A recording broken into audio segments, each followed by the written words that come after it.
सेना वापस आ रही है। हाँ, वो जिस अभियान पर निकले थे उसमें सफल हो गए। उन्होंने कलिंग को छोड़कर पूरे भारत को मगध साम्राज्य में मिला लिया। कुछ लोग आपस में बात कर रहे हैं। एक कहता है कि चंद्रगुप्त मौर्य राजकुमार तो है नहीं, ना ही क्षत्रिय, कहां से आए हैं कुछ नहीं मालूम। तो दूसरा उत्तर देता है, यदि शूद्र भी हैं तो क्या हुआ, है तो भारत के सम्राट। उन्होंने पूरे भारत को एक कर दिया है। वो भारत के निर्माता हैं। उनकी वीरता सदा याद की जाएगी।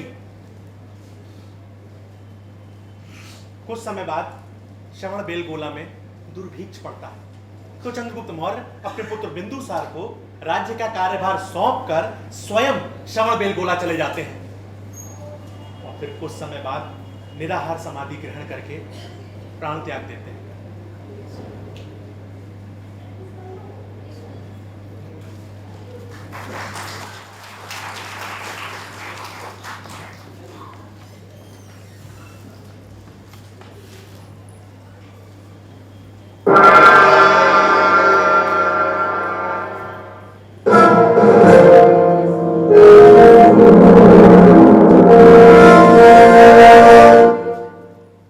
मंत्री जी, जी महाराज। राजगद्दी तो हमें प्राप्त हो गई है, किंतु इस बात का ध्यान रखा जाए कि हमारे नागरिकों को किसी भी प्रकार की असुविधा ना हो। ये मेरा आदेश है जी महाराज। कि किसी को कोई भी कष्ट हो तो उसका तुरंत समाधान किया जाए। जी महाराज, ऐसा ही होगा। राजगुरु आचार्य चाणक्य दरबार में पधार रहे हैं। प्रणाम आचार्य, प्रणाम। आयुष्मान। आसन ग्रहण करें आचार्य। महाराज, सर्वप्रथम आपको बधाई। आज आपसे मैं ये कहने आया हूं कि मगध साम्राज्य अब आपके अधीन आ गया है। आपका तात्पर्य क्या है आचार्य? तात्पर्य यही है कि जिस प्रकार आपके पिताजी ने सफलतापूर्वक इस राज्य को संचालित किया है, मैं अपेक्षा करता हूं कि ठीक उसी प्रकार आप भी इस साम्राज्य का संचालन करेंगे। मैं आपकी अपेक्षाओं का पूर्ण ध्यान रखूंगा आचार्य, किंतु आज ऐसी दुविधापूर्ण बात क्यों कह रहे हैं? क्योंकि हम नहीं चाहते कि इस राज्य का वैभव संकट में हो। क्या आपका आशय यह है कि मैं इस राजगद्दी के योग्य नहीं हूँ? मैंने ऐसा कब कहा? अपना आशय स्पष्ट करें आचार्य। महाराज, अपने आवेश को नियंत्रण में रखें। नहीं नहीं आचार्य, मैं आवेश में नहीं हूँ, मैं शांत ढंग से बात कर रहा हूँ। तब उचित है। महाराज, मैं कुछ वाक्य आपको बताना चाहता हूँ जो आपके जीवन और भविष्य के लिए सदैव उपयोगी सिद्ध होंगे। ये मेरा सौभाग्य होगा आचार्य, कृपया कहें। संभव है कुछ कटु वाक्य आपको अप्रिय लगे। मुझे विदित है आचार्य कि आप ऐसा कुछ भी नहीं कहेंगे जो मुझे अप्रिय लगे। तो सुनिए महाराज, आज आपको अपनी कुछ नीतियों से अवगत कराता हूँ। स्वागत है आचार्य। प्रथम, मूर्ख जनों से कभी विवाद ना करें। सत्य है। अपनी दुर्बलता किसी के सम्मुख प्रदर्शित ना करें। आपका एक दोष आपके समस्त गुणों को नष्ट कर सकता है। सत्य कह रहे हैं आप। महाराज, धन बहुत सोच विचार कर व्यय करें। अपमानजनक जीवन जीने से तो मृत्यु ही उत्तम है, क्योंकि मृत्यु मात्र एक क्षण के लिए दुख देती है, लेकिन अपमान संपूर्ण जीवन प्रतिदिन दुख ही दुख देता रहता है। महाराज, कभी उनसे मित्रता ना करें जो आपसे कम या अधिक प्रतिष्ठा के हों। ऐसी मित्रता आपको कभी प्रसन्नता नहीं दे सकती। और आज का अंतिम संदेश,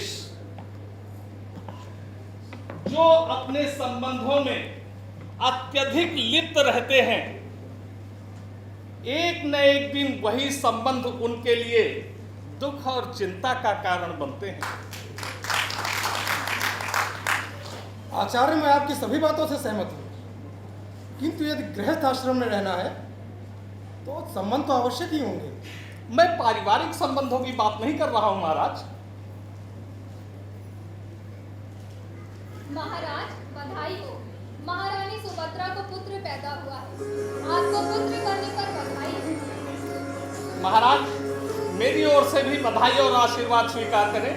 बधाई हो महाराज। बधाई हो महाराज। उत्सव मनाया जाए। सभागार में बैठे सभी मंत्रीगण, अधिकारीगण उत्सव में भाग लेकर जाएंगे। सभी निर्धनों को, ब्राह्मणों को, श्रमणों को दान दिया जाए। नगर में सभी को उपहार भेंट किए जाएं। जी महाराज। आज की सभा यही समाप्त की जाती है।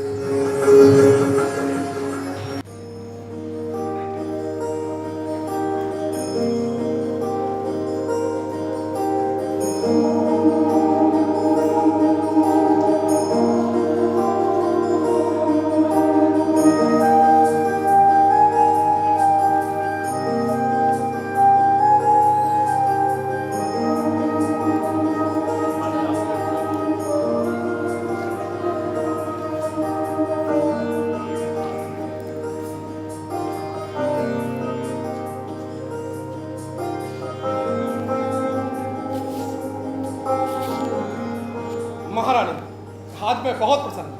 सम्राट, मैं भी इस शिशु को पाके शोक रहित हो गई। क्यों ना इसका नाम अशोक रख दिया जाए? जैसी आपकी इच्छा क्रमहिषी। महाराज, केवल मेरी इच्छा और सहमति ही आवश्यक नहीं है, आपकी भी सहमति अनिवार्य है। आपने अपने विवेक से जो नामकरण किया है वो सर्वथा उचित है महारानी। महाराज, इनका ललाट देखिए और बताइए इनका भविष्य क्या है? महारानी, मैं कोई ज्योतिषाचार्य नहीं हूं, किंतु मेरी अंतरात्मा कहती है कि यह शिशु अवश्य राजनायक बनेगा। सुसीम भी तो हमारा पुत्र है। हाँ हाँ महारानी, मैंने कब कहा कि हमारा पुत्र नहीं है, किंतु आपने स्वप्न देखा था ना कि आपका यह पुत्र महान सम्राट बनेगा। हाँ महाराज। मैं अशोक इस मगध साम्राज्य के वैभव की सुखद कामना करता हूं और अपेक्षा करता हूं कि आपका स्वप्न साकार हो। अवश्य महाराज। महारानी, आज आप अत्यंत सौंदर्यपूर्ण दिख रही हैं। ये आपके नेत्रों का प्रेम है महाराज। महारानी, मैंने समस्त रानियों में आपको सर्वश्रेष्ठ पाया। वो कैसे महाराज? एक महारानी के अंदर जो सौंदर्य, न्यायप्रियता, निर्णय लेने का गुण होना चाहिए, वो सब आप में समाहित है। ये सब आप ही से सीखा है महाराज।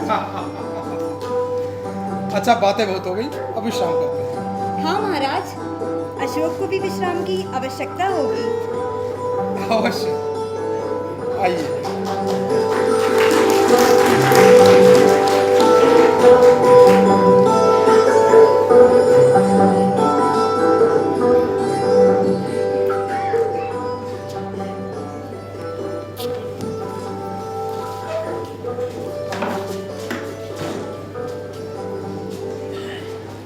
शिशु अशोक बड़ा होकर हाथी की सवारी करना सीखता है, घुड़सवारी करना सीखता है, धनुष बाण चलाना सीखता है तथा तलवारबाजी सीखता है।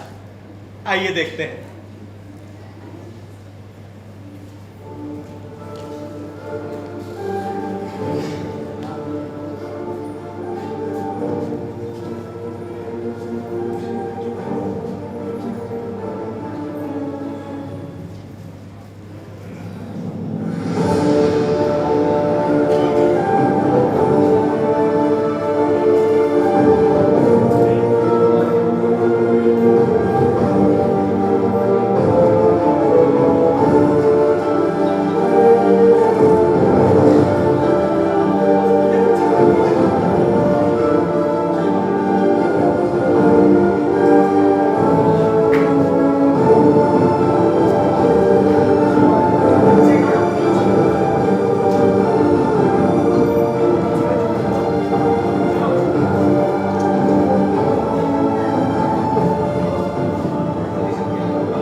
थोड़ी तलवारबाजी हो जाए। हो जाए।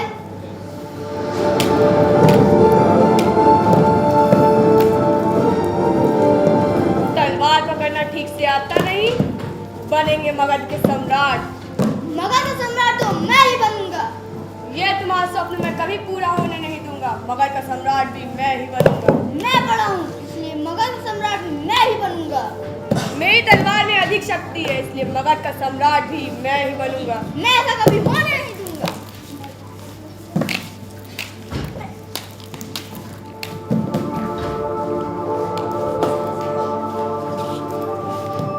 अरे राजकुमारों, ये किस बात का झगड़ा कर रहे हो? मैं बड़ा हूँ, मैं युवराज हूँ। अशोक का कहना है, वो मगध का सम्राट बनेगा। अभी तुम्हारी सीखने और खेलने की उम्र है ना? अभी लड़ाई मत करो। राजगद्दी के लिए लड़ाई करना अच्छे कुल की रीत नहीं है। समय आने पर निर्णय हो जाएगा कि मगध का सम्राट कौन बनेगा। जाओ खेलो और अभ्यास करो। महाराज, निर्णय आप करेंगे या तलवार करेगी? पहले तलवार चलाना सीखो। जाओ अब अभ्यास करो। राजगद्दी का निर्णय तो तलवार ही करेगी। तलवार ने ही चंद्रगुप्त को मगध का सम्राट बनाया था, और तलवार ही मुझे भी मगध का सम्राट बनाएगी। जिसके पास शक्ति है वही सम्राट बनेगा।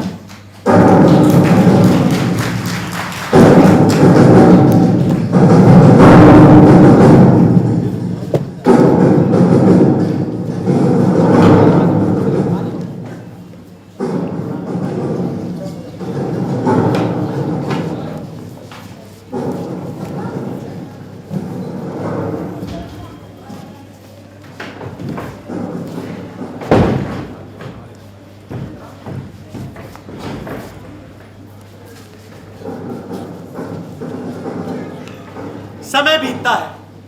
एक ओर जहां राजकुमार अब बड़े हो गए हैं, तो दूसरी ओर तक्षशिला में विद्रोह हो गया है।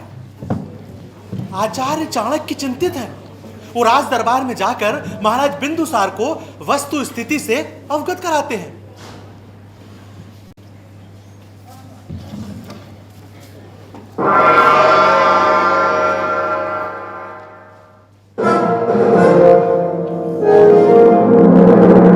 आचार्य चाणक्य दरबार रहे हैं।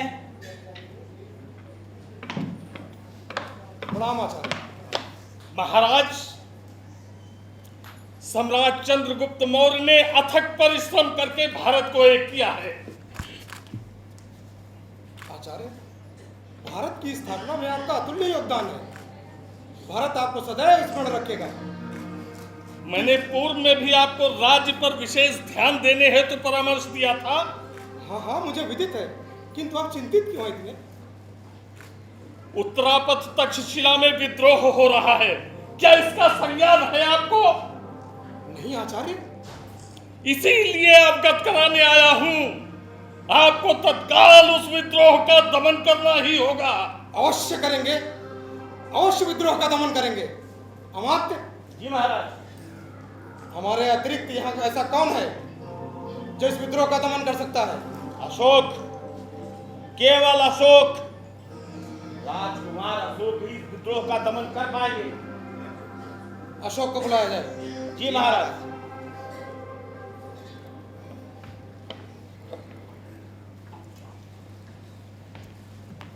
प्रणाम आचार्य। प्रणाम महाराज। अशोक, आज हम तुम्हें एक बड़ी उत्तरदायित्व देना चाहते हैं। ये मेरा सौभाग्य होगा। क्या तुम इसके लिए तत्पर हो? तत्पर न होने का कोई कारण नहीं महाराज। मुझे कब प्रस्थान करना होगा? पहले बात पूरी सुन लो। तक्षशिला में विद्रोह हो गया है, तुम्हें वहां जाना होगा आज ही। अवश्य महाराज। महाराज, मुझे सेना की कोई आवश्यकता नहीं। मेरे कुछ विश्वासपात्र सैनिक मित्र पर्याप्त हैं। मुझे आज्ञा दे महाराज। विजयी भव। प्रणाम आचार्य। विजयी भव। प्रणाम महाराज।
आते?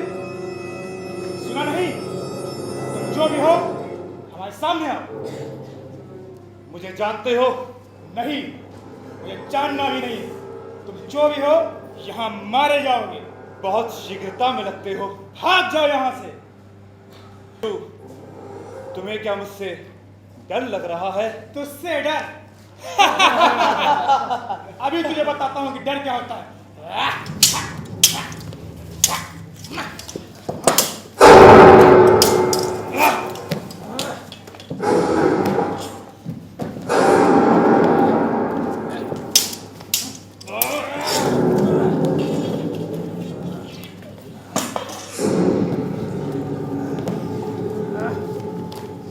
मैं निहत्थे पर वार नहीं करता।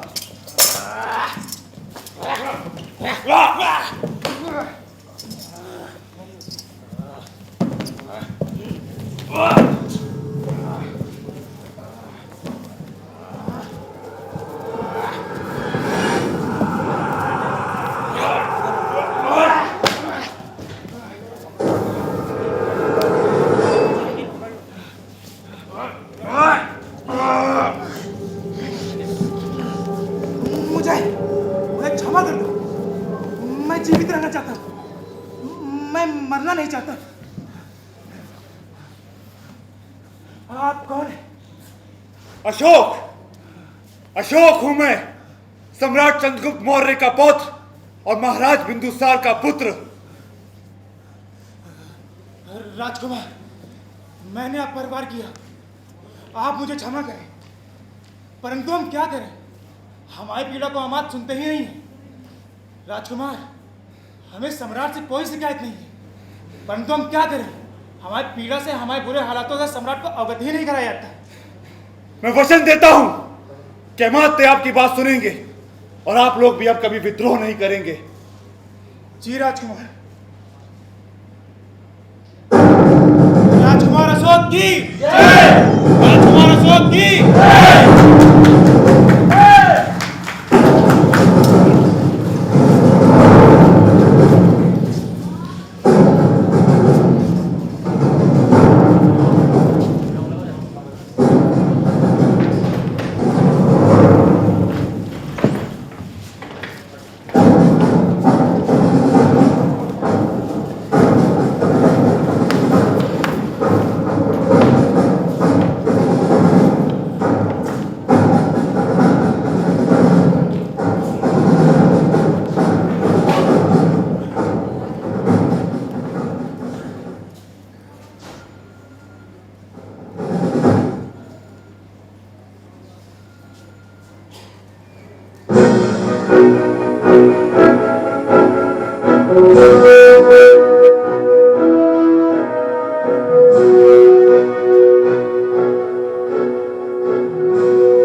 मंत्री जी।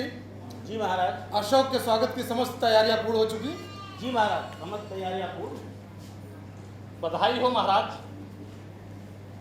राजकुमार अशोक ने जिस अदम्य साहस और पराक्रम के साथ तक्षशिला के विद्रोह का दमन किया है, वास्तव में प्रशंसनीय है। किंतु अब उज्जैनी में भी विद्रोह की ज्वाला उग्र रूप धारण कर रही है। क्या कह रहे हैं आचार्य? जी महाराज, आपको तत्काल इस विद्रोह का भी दमन करना ही होगा। अवश्य, अवश्य इसका भी दमन करेंगे।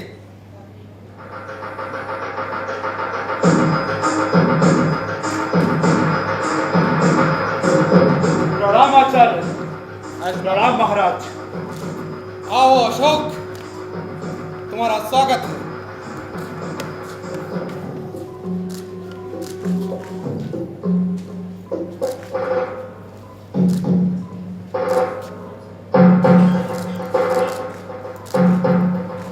तुमने जिस योग्यता और तलवार के बल पर तक्षशिला, खस्य, सस्या और नेपाल का विद्रोह दमन किया है, उसके लिए हमें तुम पर गर्व है। लेकिन अशोक, मुझे अभी भी संदेश मिला है कि उज्जैनी में भी विद्रोह हो गया है। क्या तुम वहां जाने के लिए तत्पर हो? जैसी सम्राट की आज्ञा। मेरी तलवार सदैव साम्राज्य को बचाने के लिए तैयार है। विद्रोहियों को किसी कीमत पर छोड़ा नहीं जाएगा। मुझे तुम्हारी योग्यता पर पूर्ण भरोसा है। सम्राट, क्या सिर्फ अशोक को ही हर बार भेजा जाएगा? क्या तुम जाने के लिए तैयार हो? क्यों नहीं? तुमसे उत्तरापद तो संभाला नहीं जाता, उज्जैन ही जाओगे? यदि अशोक न होता तो चंद्रगुप्त का बनाया हुआ यह साम्राज्य मैं भी बचा नहीं पाता। सम्राट, मैं जाऊंगा। तुम थके तो नहीं हो? चंद्रगुप्त मौर्य की तलवार में अथाह शक्ति है, ये थकने कहाँ देती है। विजय ही विजय इसका स्वभाव है। मुझे आज्ञा दे महाराज। विजयी भव।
क्यों विद्रोह करते हो जब तुम्हें मालूम है कि अशोक विद्रोह करने नहीं देगा?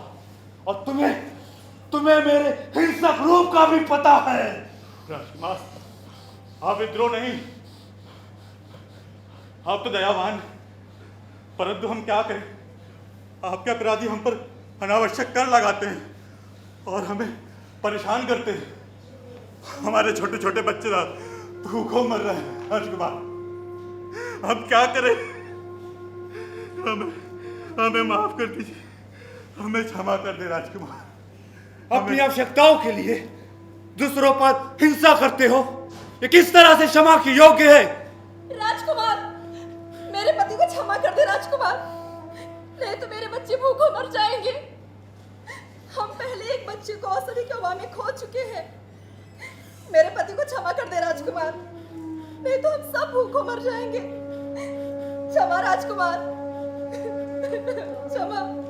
सबको क्षमादान मिलेगा और सबके सुख दुख का ध्यान रखा जाएगा, ये मेरा वचन है। और आप लोग भी अब कभी विद्रोह नहीं करेंगे। कभी नहीं राजकुमार।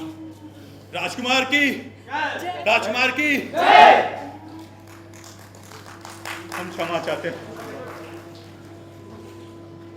अब तुम लोग जाओ यहां से। आप चले।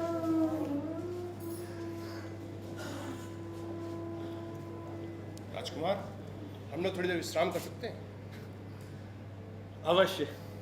आइए।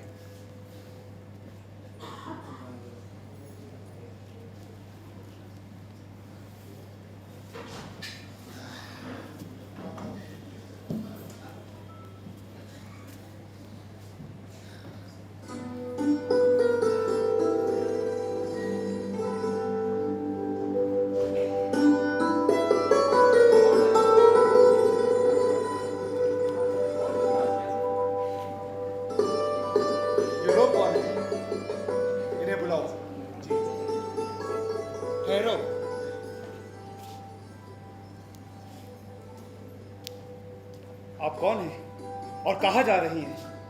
हम चैत्य जा रहे हैं। क्या आप बौद्ध हैं? जी।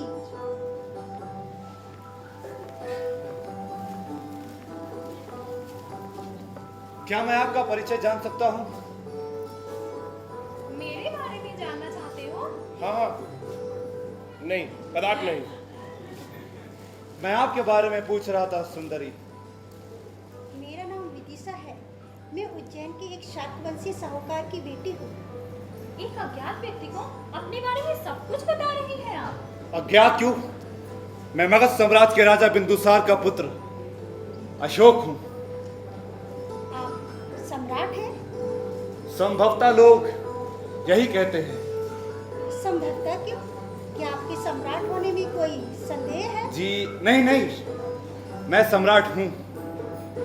तो ये नगर कैसा लगा आपको? अति सुंदर। और यहाँ के लोग? और भी सुंदर। मिठास बढ़ती जा रही है राजकुमार। कहने का तात्पर्य क्या है? तात्पर्य स्पष्ट और साक्षात दिखाई दे रहा है। क्या मुझे इस नगर का भ्रमण कराना चाहेंगी? अवश्य। सम्राट, आपको नहीं लगता आपकी इच्छाएं असीमित हैं? इच्छाएं तो अनंत होती हैं। अब मैं क्या कहूँ? क्या बीच बीच में अपना राग अलापने लगती है? आप अन्यथा बिल्कुल न ले राजकुमारी। मैं आप दोनों के मध्य बिल्कुल नहीं हूँ। मुझे सब पता है। यदि आपकी अनुमति हो तो हम नगर भ्रमण के लिए प्रस्थान करें। अवश्य। आइए आइए आइए आइए।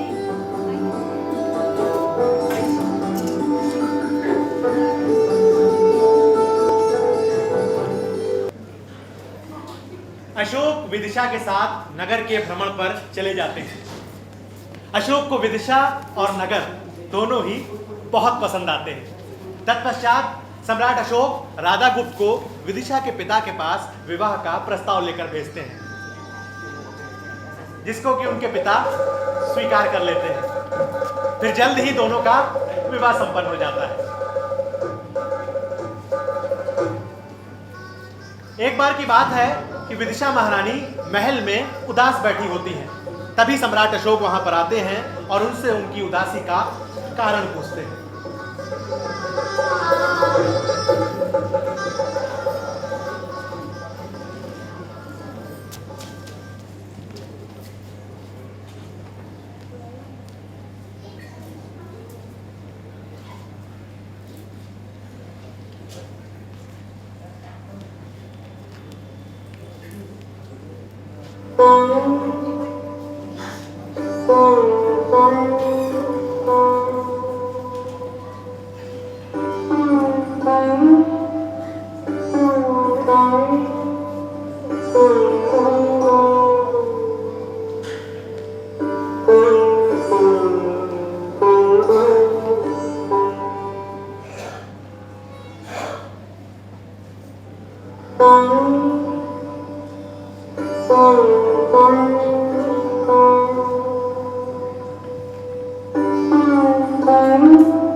महारानी, आप कब आए? अभी मुझे तो पता ही नहीं चला। पता कैसे चलता? आप कहीं व्यस्त थी? नहीं, मैं व्यस्त नहीं थी। कदाचित मैं कुछ चिंतित हूँ। चिंतित? अशोक की पत्नी चिंतित? क्या मैं जान सकता हूँ कि महारानी इतनी चिंतित क्यों है कि उन्हें मेरे आने का आभास नहीं हुआ? इस सुंदर चेहरे पर मुस्कुराहट ही शोभा देती है। चेहरे की उदासी से ऐसा प्रतीत होता है कि मानो कोई भ्रमर पराग के रस पर बैठ गया हो। किस भ्रमर में इतना साहस है? चलो, ये निश्चित हुआ कि महारानी के समीप कोई भ्रमर नहीं आया। मेरे समीप तो केवल एक ही भ्रमर आ सकता है। कौन है वो दुस्साहसी? ये भ्रमर। महारानी, मैं संसार का सबसे भाग्यशाली सम्राट हूँ कि मुझे आप जैसी महारानी प्राप्त हुई है। और मैं संसार की सबसे सौभाग्यशाली पत्नी हूँ जो आप जैसे मुझे पति के रूप में मिले। महारानी, आज ऐसा प्रतीत होता है कि आप सौंदर्य के सरोवर से स्नान करके बाहर आई हैं। अब आप सौंदर्य की ओर ध्यान देना बंद कीजिए सम्राट। क्यों? यहाँ कौन सा विद्रोह हो गया? आपको तो विद्रोह, युद्ध, हिंसा के प्रतिशोध के अतिरिक्त किसी और विषय से लेना देना नहीं है, किंतु आपका यह हिंसक स्वभाव मुझे अप्रिय लगता है। अचानक आपको क्या हो गया महारानी? अभी आप बड़े प्रेम से वार्तालाप कर रही थी। आप जीवन बचाने के लिए नहीं, राज के विस्तार हेतु हिंसा करते हैं। अपने अधिकारों के लिए हिंसा करना हिंसा नहीं होता महारानी। अधिकार की लड़ाई में हिंसा अवश्य होती है, चाहे वो युद्ध हो या वर्चस्व। रक्तपात दोनों में होता है। महारानी। जी सम्राट। सम्राट, आपको जानकर अति प्रसन्नता होगी कि इस महल में एक मेहमान का आगमन होने वाला है। मेहमान? यहाँ कौन आने वाला है? आप पिता बनने वाले हैं। क्या महारानी, मैं पिता बनने वाला हूँ? अशोक पिता बनने वाला है।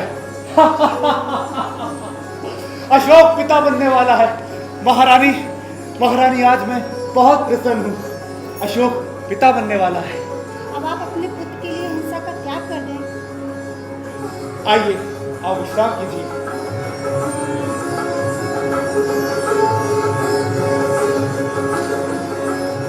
आज आप भी हमारे साथ यहीं पर विश्राम कीजिए। अवश्य।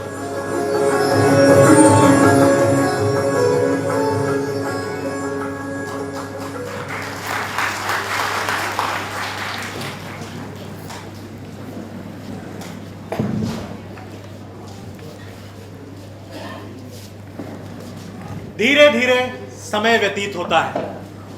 महाराज बिंदुसार अस्वस्थ हो जाते हैं। वो अपने उत्तराधिकारी के लिए अत्यंत चिंतित हैं। उनके मन में परंपराओं और योग्यता के बीच में भीषण द्वंद्व चल रहा है।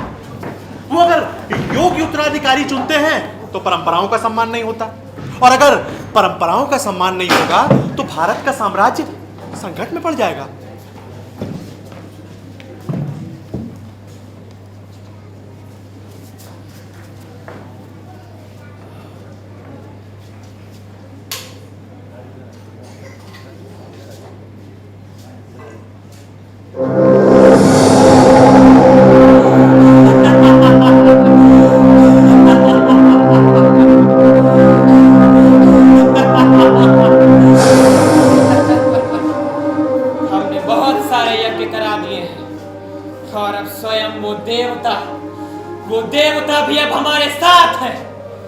परंपराओं के अनुसार मुझे सम्राट बनने से कोई नहीं रोक सकता।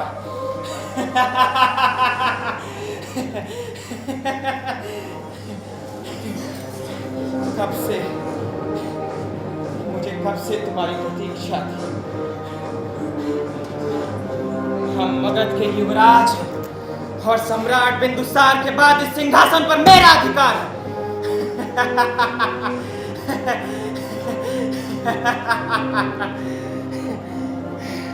आइए।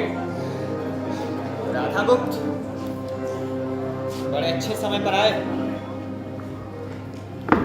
तो बताओ राधा गुप्त, अब मेरे सम्राट बनने में कौन सी बाधा है? सम्राट कौन बनेगा इसका निर्णय सम्राट बिंदुसार मणिवन कर चुके हैं, इसीलिए विद्रोह के दमन के लिए राजकुमार अशोक को भेजा। राधा गुप्त, तुम देशद्रोही हो। सम्राट के सामने इतना दुस्साहस। युवराज सुशील, आप सदैव ही सुरापान और अप्सराओं में खोए रहते हैं, इसीलिए वास्तविक उत्तराधिकारी तो अशोक ही हैं। अनर्गल प्रलाप बंद करो, बंद करो ये अनर्गल प्रलाप। तुम लोगों का मस्तिष्क अत्यंत अनियंत्रित है। जो जी में आए बक बक बक बक बकते रहते हो। जब सम्राट बनूंगा तो सबसे पहले तुम दोनों को ही दंडित करूंगा मैं। कौन सम्राट भाई? कैसा सम्राट? ये क्या आज मिथ्या आलाप लगा रहे हो? क्या कहा? मिथ्या लाभ कर रहा हूं। तुम जानते भी हो किससे बात कर रहे हो। अच्छी तरह से जानता हूं। मैं एक दुर्बल और डरपोक राजकुमार से अशोक! बात कर रहा हूं। अपनी जिह्वा को नियंत्रण में रखो। मैं इस राज्य का होने वाला सम्राट हूं। होने वाला सम्राट उस दिन सामने क्यों नहीं आए थे जब तक शिला में विद्रोह हो रहा था? उस दिन तुम्हारी तलवार कहां थी?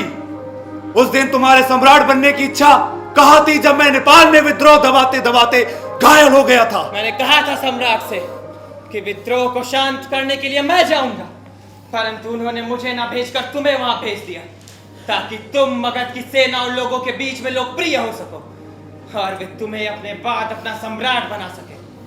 ये सम्राट और तुम्हारी एक सोची समझी चाल थी अशोक, जिसे मैं कदापि सफल नहीं होने दूंगा।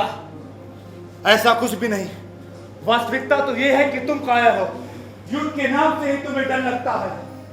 तुम केवल महिलाओं के साथ युद्ध कर सकते हो। कहीं ऐसा ना हो कि मैं शिक्षार्थ तुम्हें दंडित कर दूं।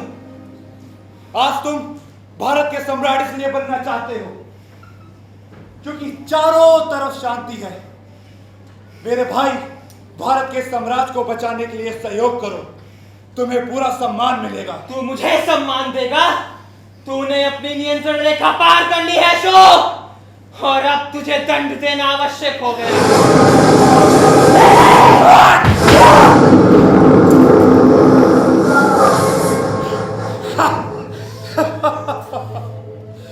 भाई सुशील, मैं हिंसा तो करना चाहता था, परंतु किसी भाई से लड़ना नहीं चाहता था।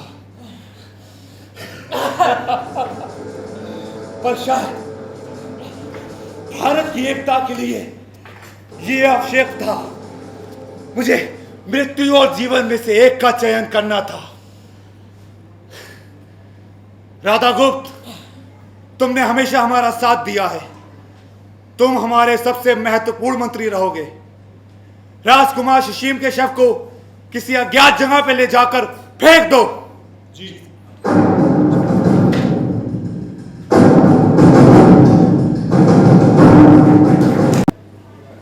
एक और नगर में चर्चा है कि सम्राट ने अपने 99 भाइयों को मारकर राजगद्दी प्राप्त की। तो कोई कहता है कि उन्होंने सिर्फ 6 को मारा, तो कोई कहता है कि उन्होंने सिर्फ सुशीम को मारा। हाँ, कोई यह भी कहता है कि उन्होंने अपनी जान बचाने के लिए सुशीम को कारागार में भिजवा दिया। सम्राट अकारण हत्या नहीं कर सकते। तो कोई यह भी कहता है कि यदि सुशीम अशोक को मार देता तो क्या सुशीम के हाथों भारत सुरक्षित होता? दूसरी ओर सम्राट अशोक का दरबार लगा है। आइए देखते हैं। अशोक सम्राट की जय। अशोक सम्राट की जय।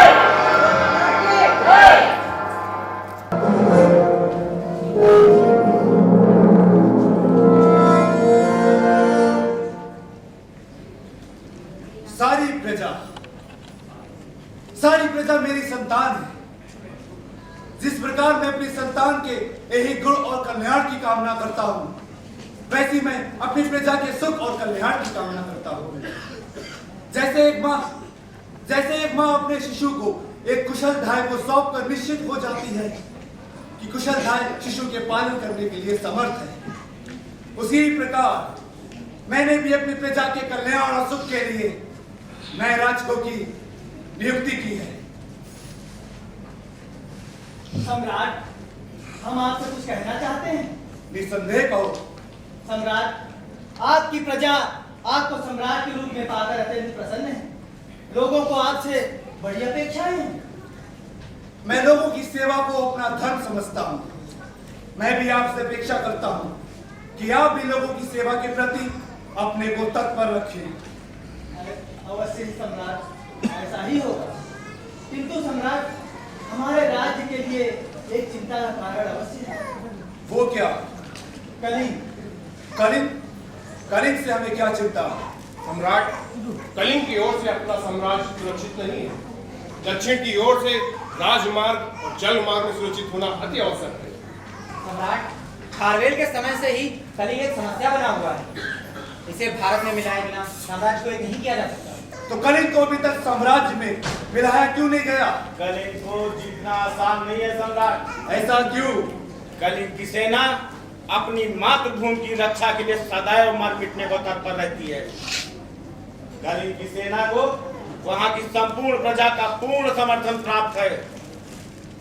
कलिंग को जीतने के लिए वहां की सेना को हराने के साथ साथ वहां की समस्त प्रजा को भी हराना होगा, जो आज तक सभी के लिए अत्यंत कठिन रहा है। इसीलिए अभी तक कलिंग अपराध ये है। हमने सम्राट की सुरक्षा को सदा महत्व दिया है, चाहे जितनी भी शक्ति खर्च हो, कुछ भी करना पड़े, हमें कलिंग को मगध से मिलाना ही होगा। रणभेड़ी बजाओ, कलिंग की ओर कूद करो।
कलिंग का युद्ध होता है। इस युद्ध में कलिंग की हार होती है। इस युद्ध के दौरान जिधर देखो हर तरफ शव ही शव पड़े हैं, लाखों लोग घायल, औरतें महिलाएं बेघर, हर तरफ बस आग ही आग। इस हिंसा और मारकाट ने कई प्रियजनों को एक दूसरे से अलग कर दिया है।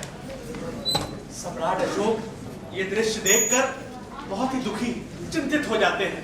वो अपने दरबार में शांत होकर बैठ जाते हैं। वो किसी से कुछ नहीं कहते, ना कुछ सुनना चाहते हैं। शांत एवं मौन होकर अपने दरबार में बैठ जाते हैं।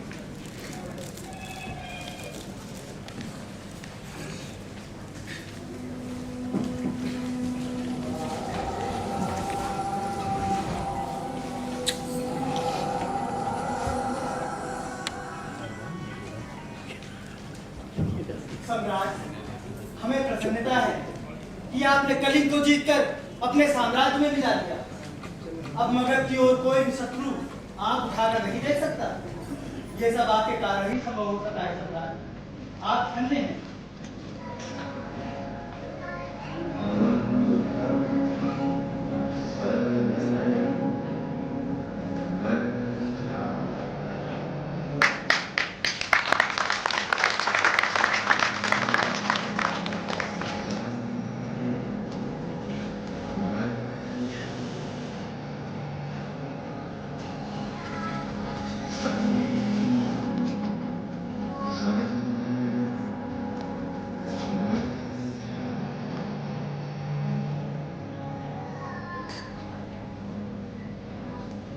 श्रवण को बुलाओ।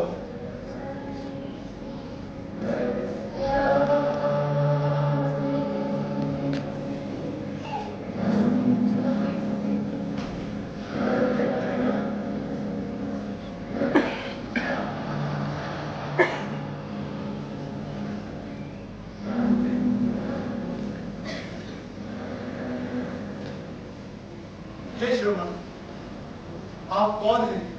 मैं आपके भाई सुशील का बेटा था। अब मैं शांत और निर्वाण के मार्ग पर चल रहा हूँ। अब मेरा किसी से कोई संबंध नहीं। अब तो मात्र मानव कल्याण से ही संबंध है। मैंने आपके पिता को मारा था। क्या आपके मन में मेरे प्रति कोई बैर भाव नहीं? जब मोह ही नहीं तो बैर कैसा? आइए आइए, आप यहाँ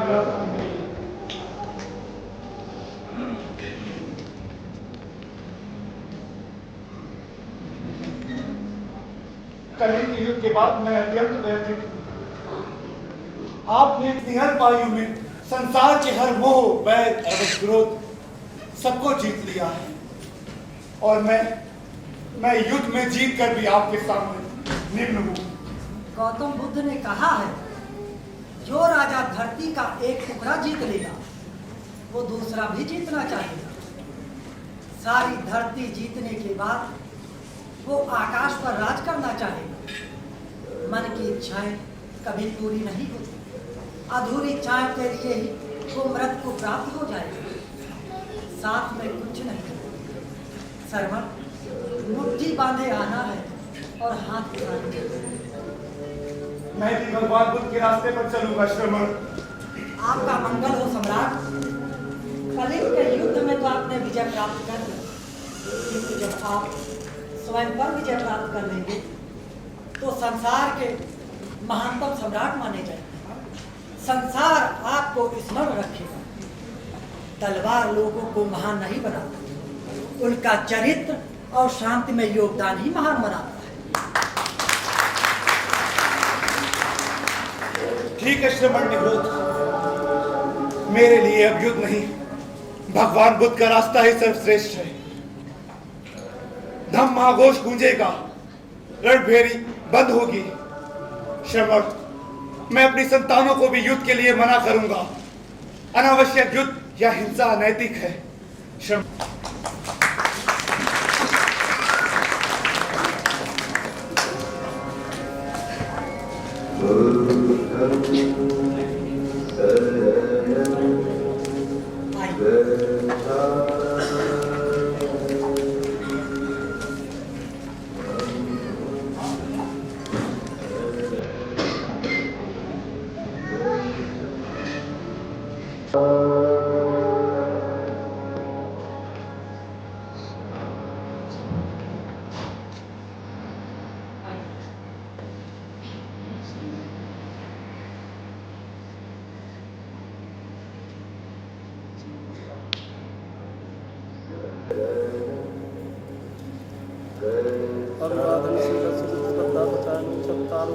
वर्धन्ति आयुर्वर्णो सुखं बलम् आयु आरोग्य संपत्ति सर्व संपत्ति में तो दीपान संपत्ति विनाशि समीति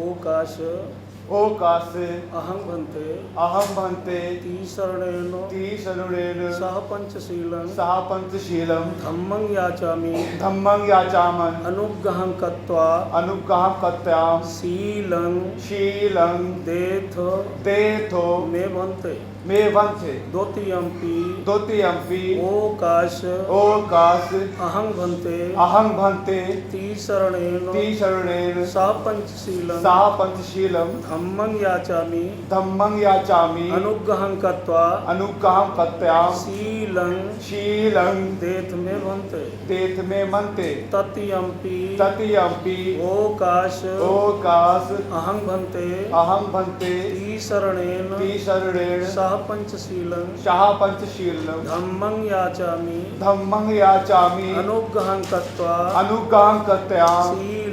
शीलं देथ मे भन्ते यमहं वदामि तद्वदेथो अहं भन्ते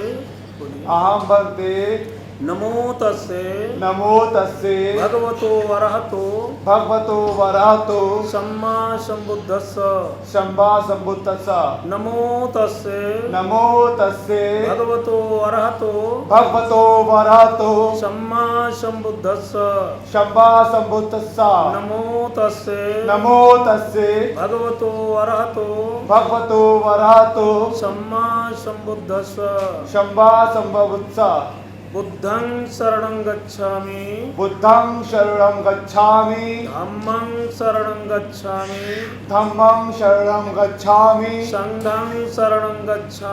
संघं शरणं गच्छामि द्वितीयंपि बुद्धं शरणं गच्छामि द्वितीयंपि धम्मं शरणं गच्छामि द्वितीयंपि संघं शरणं गच्छामि ततीयंपि बुद्धं शरणं गच्छामि ततीयंपि धम्मं शरणं गच्छामि ततीयंपि संघं शरणं गच्छामि पाणातिपाता वेरमणि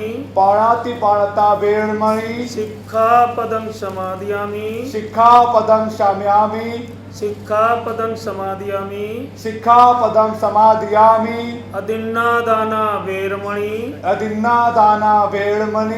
सिक्खापदं समादयामि कामेषु मिच्छाचारा वेरमणि सिक्खापदं समादयामि मूसावादा वेरमणि सिक्खापदं समादयामि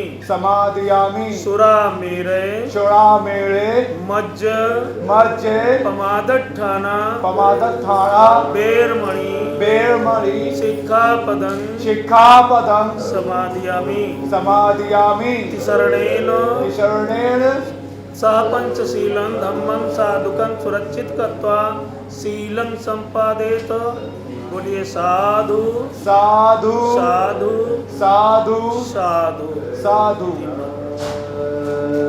अभिवादन शीलस्य वर्धापकानि चत्तारो धर्मावर्धन्ति आयुर्वर्णो सुखं बलम् आयु आरोग्य संपत्ति सर्व संपत्ति में अतो निवास संपत्ति नाते समीजम्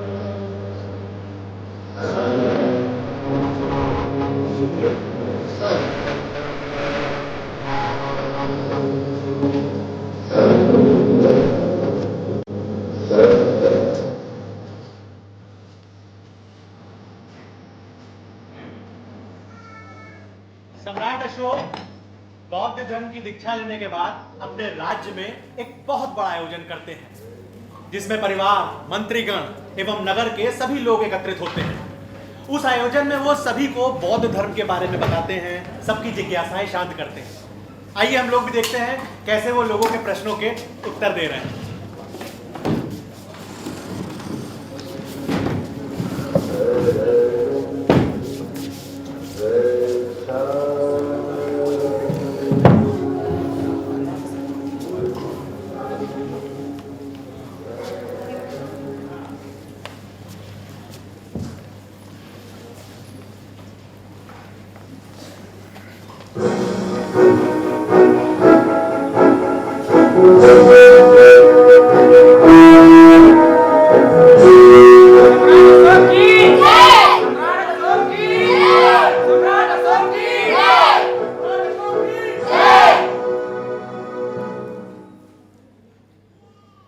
जैसा कि आप लोग जानते हैं कि हमने बौद्ध धर्म ग्रहण कर लिया है, अब हम भगवान बुद्ध के बताए हुए मार्ग पर चलेंगे। इस संबंध में आप लोगों के मन के प्रति जो भी जिज्ञासाएं हैं आप हमसे पूछ सकते हैं। सम्राट, कली की प्रजा तथा कली की सीमा पर रहने वाले लोगों के प्रति कैसा व्यवहार किया जाए? प्रजा के प्रति पुत्रवत व्यवहार किया जाए, जनता से प्रेम किया जाए, अकारण लोगों को दंड, कारावास तथा यातना ना दी जाए। सीमांत जातियों को आश्वासन दिया जाए कि उन्हें सम्राट से भय करने में कोई आशंका नहीं करना चाहिए। उन्हें सम्राट के साथ अच्छा व्यवहार करने से सुख ही मिलेगा, कष्ट नहीं। मैं उन्हें क्षमा करूंगा, वे धर्म का पालन करें। सम्राट, ये उड़ीसा से बुंदेलखंड के बीच अरबी जातियां उत्पात तथा अपराध करती हैं। इनके साथ कैसा व्यवहार किया जाए? उन्हें जितना संभव हो क्षमा करो। उन्हें बता दो कि सम्राट को उन्हें दंड तथा मृत्यु देने की भी शक्ति है, परंतु उनकी आंतरिक स्वतंत्रताओं को हम मान्यता देते हैं। सम्राट, ये अहिंसा की नीति से साम्राज्य का पतन नहीं हो जाएगा? हमने सेना समाप्त नहीं की है।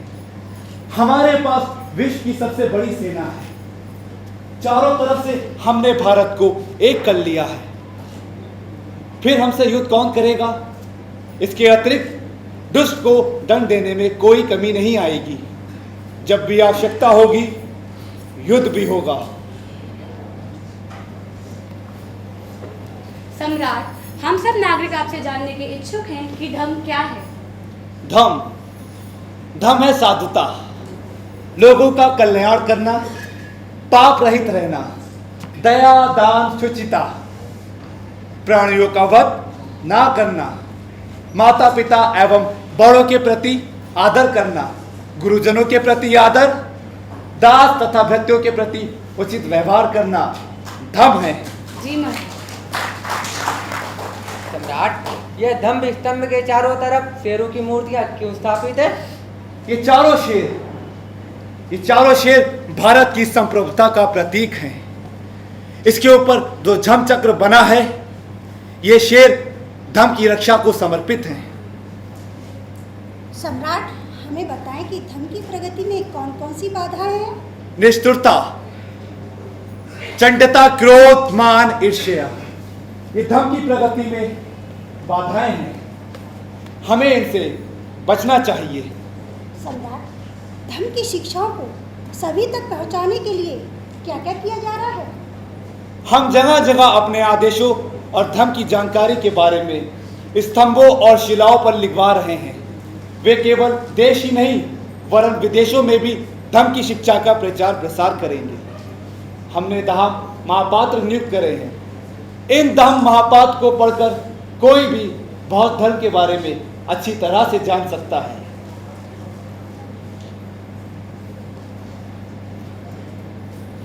सम्राट अशोक की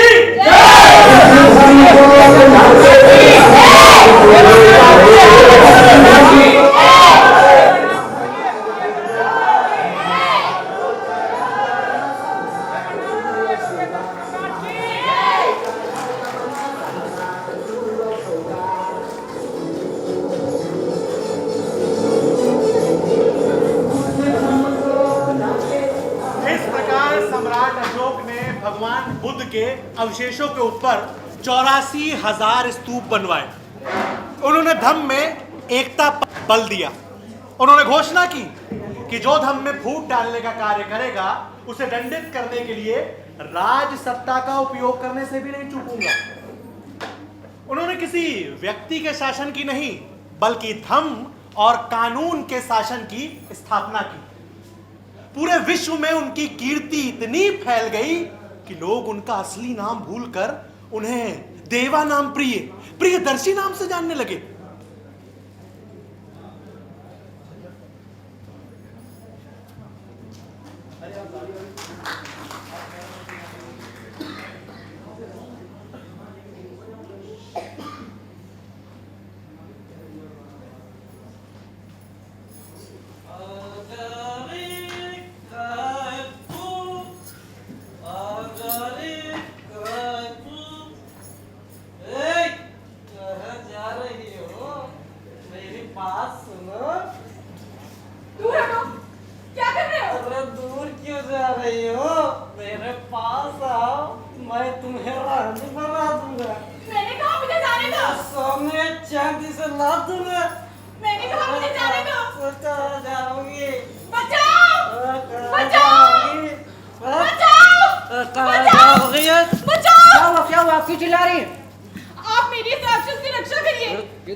अभी तो यही थी। तुम सम्राट के भाई हो? कहने को तो तुम सम्राट के भाई हो, लेकिन तुम्हारे ऊपर सम्राट का कोई नियंत्रण नहीं है। तुम चरित्रहीन हो। क्या मैं चरित्रहीन हूँ? तो तुम मेरा साथ दे दो तो मैं चरित्रवान बन जाऊंगा। एक सम्राट है जो सबको धर्म की बातें सिखाते हैं, लेकिन तुम्हारे ऊपर उनका कोई नियंत्रण नहीं है। इसे पकड़कर सम्राट के पास ले चलिए। हाँ ले चलिए, आप भी आइए साथ में। क्या कर रहे हो? छोड़ो यार, छोड़ो यार, सारे कहाँ लेके जा रहे? छोड़ो।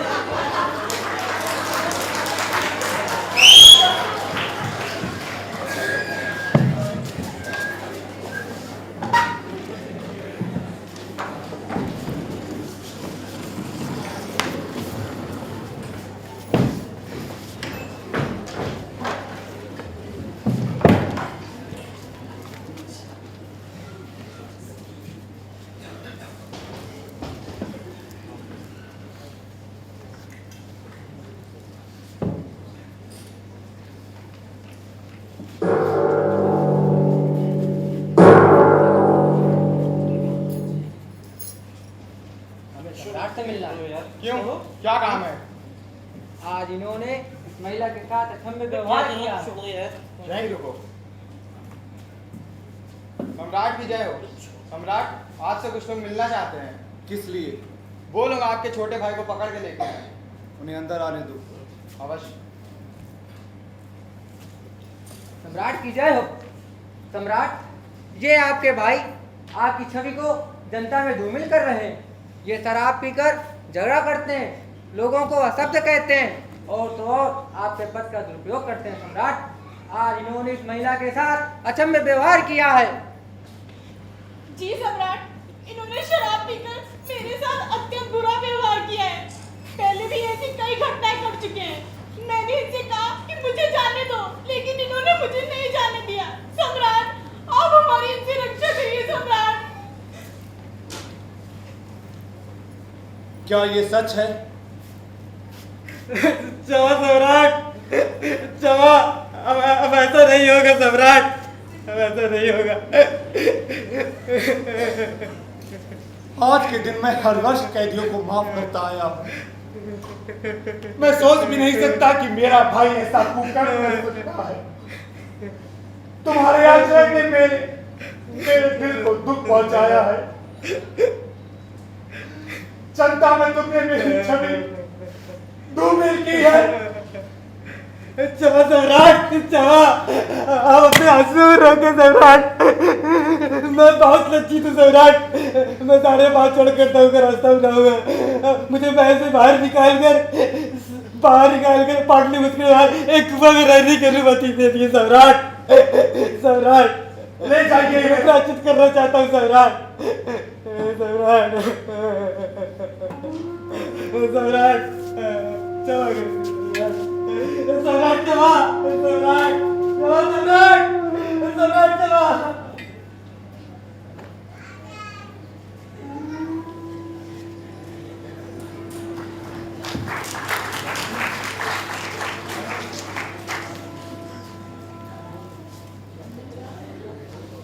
सम्राट अशोक का राज्य बहुत बड़ा होने के कारण प्रदेशों में तैनात राजकों को उनसे आदेश लेने में काफी देर हो जाती थी। इसलिए सम्राट अशोक ने सभी राजकों को आदेश किया कि वो अपने राज्यों को अपने अनुसार राजा की तरह चलाएं। उन्होंने भोजन में मांस को प्रतिबंधित कर दिया तथा यज्ञों में भी जीव हिंसा बंद करवा दी। एक बार सम्राट अशोक पाटलिपुत्र के भ्रमण पर निकलते हैं तो एक जगह एक समारोह हो रहा था। वहां पर मांस मदिरा औरतों के साथ छेड़खानी हो रही थी। तो वो अपने मंत्री से पूछते हैं ये क्या हो रहा है। तो उनके मंत्री बताते हैं ये एक सामाजिक उत्सव है, यहां ऐसा ही होता आया है। तो उन्होंने कहा आगे से ऐसा नहीं होगा। उन्होंने अनियंत्रित आमोद प्रमोद, सुरापान, मल्ल युद्ध, जानवरों की लड़ाई इत्यादि सभी पर रोक लगा दी। इसके स्थान पर उन्होंने धम्म में सभाएं शुरू कराई, जिसका नतीजा यह निकला कि लोगों के आचरण में अविश्वसनीय सुधार आया। एक बार लंका के राजा तिष्य, जिन्हें देवानाम प्रिय की उपाधि धारण की थी, अपने यहां एक राज्याभिषेक करते हैं। तो वहां पर वो सम्राट अशोक को आमंत्रित करते हैं। वहां पर अशोक खुद ना जाकर अपने पुत्र महेंद्र, पुत्री संधमित्रा और संधमित्रा के पुत्र सुमंत को धम्म के प्रचार हेतु श्रीलंका भेज देते हैं। और ऐसे ही एक बार की बात है कि सम्राट अशोक अपना दरबार लगाते हैं, जहां पर कोई भी नागरिक अपनी समस्या फरियाद लेकर आ सकता है। आइए देखते हैं कि वहां पर क्या चल रहा है।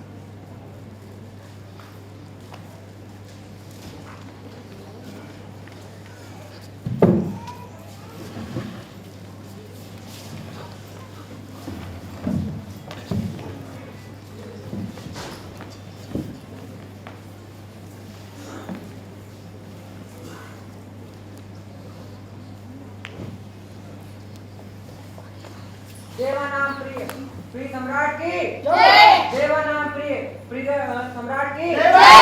प्रिय सम्राट की जय। देवानाम प्रिय प्रिय सम्राट की जय। देवानाम प्रिय प्रियदर्शी सम्राट की जय।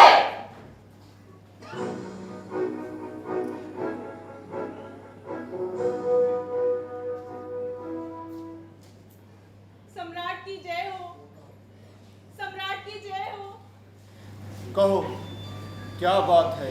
सम्राट, मुझे आपसे मिलने नहीं दिया जाता सम्राट।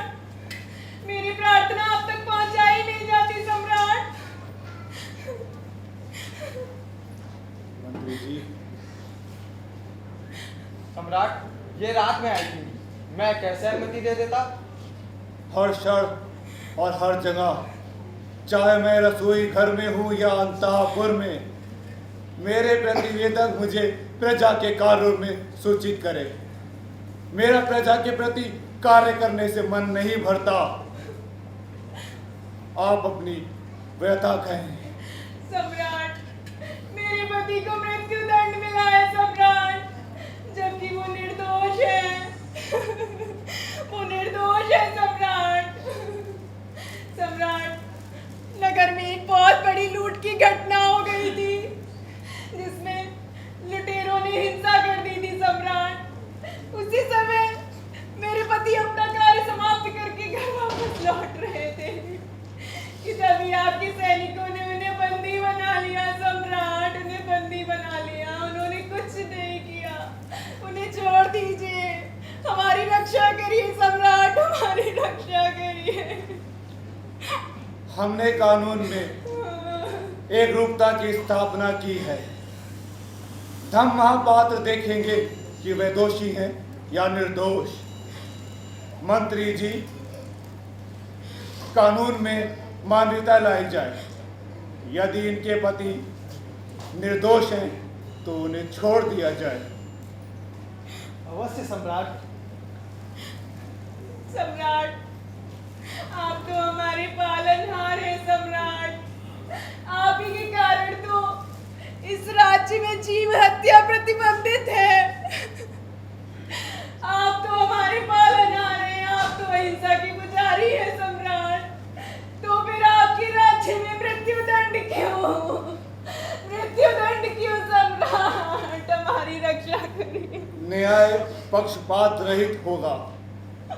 यदि आपके पति ने दोष किया है तो उन्हें मृत्युदंड मिलेगा।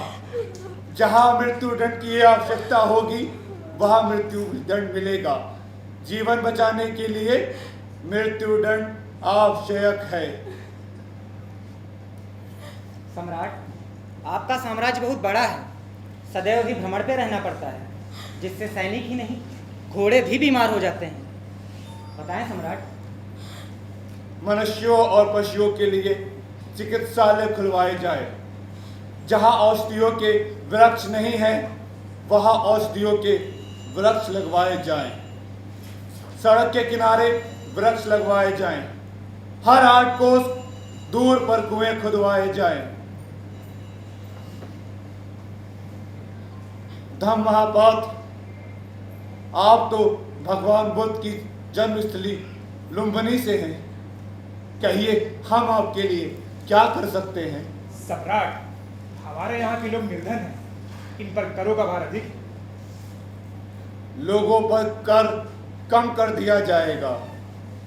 जितना कर देने में उन्हें कोई कठिनाई नहीं होगी, उनसे उतना ही कर लिया जाएगा। जी सम्राट। सम्राट, हमारे पास रहने के लिए कोई स्थान नहीं है। आपको गया के निकट बाराबार पहाड़ियों में सुंगम गुफा में स्थान भेद किया जाता है। आप वहां रहें और अपना कार्य करें। आज की सभा यहीं पर खत्म की जाती है। देवानाम प्रिय, आप लोग प्रस्थान कर सकते हैं। देवानाम प्रिय प्रियदर्शी सम्राट की जय। देवानाम प्रिय प्रियदर्शी सम्राट की जय। देवानाम प्रिय प्रियदर्शी सम्राट की जय।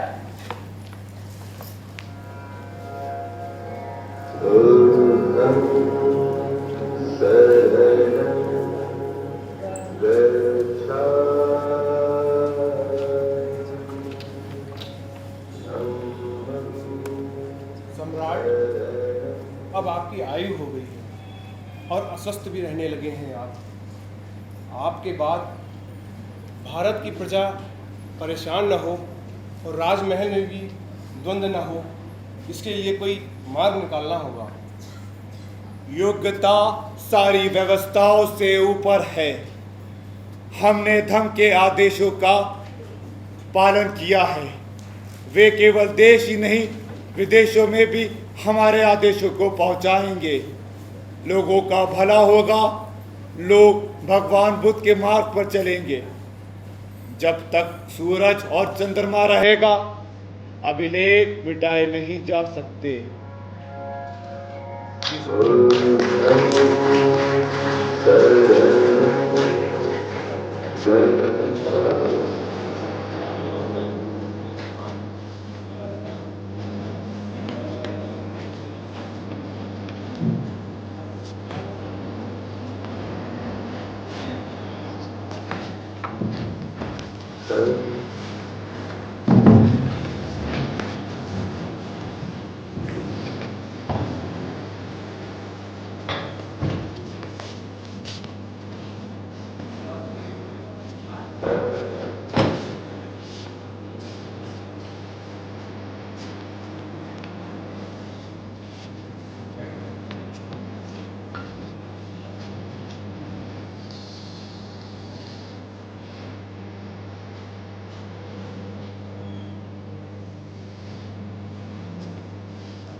आर्य पुत्रों, मैंने तुम्हें इसलिए बुलाया है, ध्यान से सुनना। जीवन में कभी भी युद्ध की आवश्यकता पड़े तो युद्ध तभी करना जब उसके सिवाय कोई दूसरा रास्ता ना हो। भगवान बुद्ध का रास्ता ही सर्वोत्तम रास्ता है। हमने बुद्ध बौद्ध के धर्म की स्थापना की है, इसका पालन ही करना। जिन पड़ोसी देशों को हमने छोड़ दिया है उन्हें दोबारा पाने की कोशिश मत करना, बल्कि उनका कल्याण करना। चारों तरफ शांति रहे, धर्म घोष गुंजायमान रहे। मैं ऐसी ही आपसे कामना करता हूं।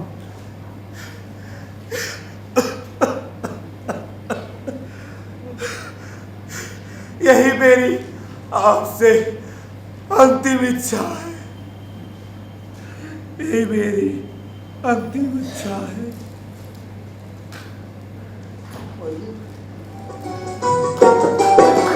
बुद्ध की धरती युद्ध न चाहे, चाहे अमन परस्ती।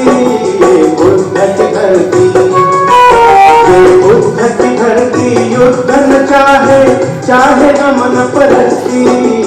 बुद्ध की धरती बुद्धं शरणं गच्छामि, धम्मं शरणं गच्छामि, संघं शरणं गच्छामि।